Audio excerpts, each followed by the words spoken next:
Hello बच्चों, तो चलिए प्रश्न पढ़ते हैं। प्रश्न पूछा है, उस तत्व का नाम लिखिए जो सदैव द्विसंयोजी होता है तथा जिसका ऑक्साइड NaOH के अधिक में विलय होता है तथा इस तत्व के द्विधनात्मक आयन में उत्कृष्ट गैस कोर उपस्थित होती है। तो हमसे यहाँ पर उस तत्व के नाम के बारे में पूछा गया है। तो पहले देखते हैं इस प्रश्न की मुख्य अवधारणा क्या है। तो प्रश्न में हमें तत्व को ज्ञात करना है कि वो तत्व कौन सा होगा। तो देखिए बेटा, इस प्रश्न में हमें कुछ मुख्य बातें बता रखी है, पहले उनके बारे में बात करते हैं।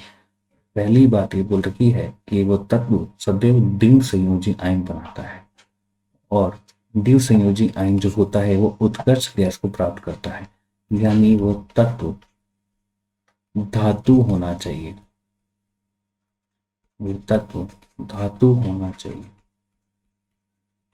हम ऐसा इसलिए कह रहे हैं क्योंकि उस तत्व का द्विसंयोजी आयन क्या बना रहा है, उत्कर्ष गैस का निर्माण कर रहा है।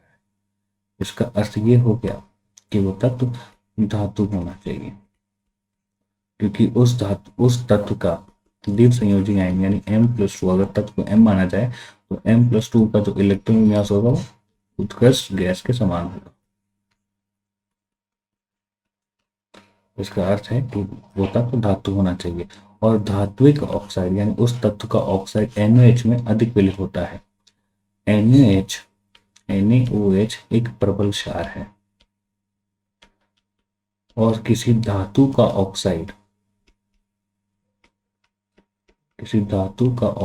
अगर उसमें अधिक विलय होता है, बहुत अधिक विलय होता है, इसका अर्थ यह है कि वो धात्विक ऑक्साइड जो होगा वो उभयधर्मी प्रकृति का होना चाहिए।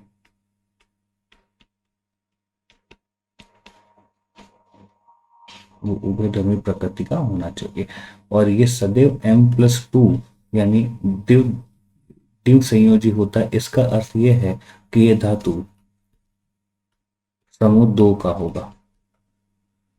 ये जो धातु है ये कौन से समूह का होगा, आवर्त सारणी में समूह 2 का तत्व होना चाहिए।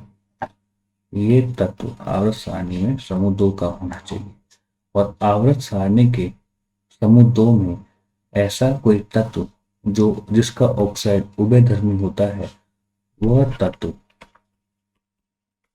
बेरिलियम होता है,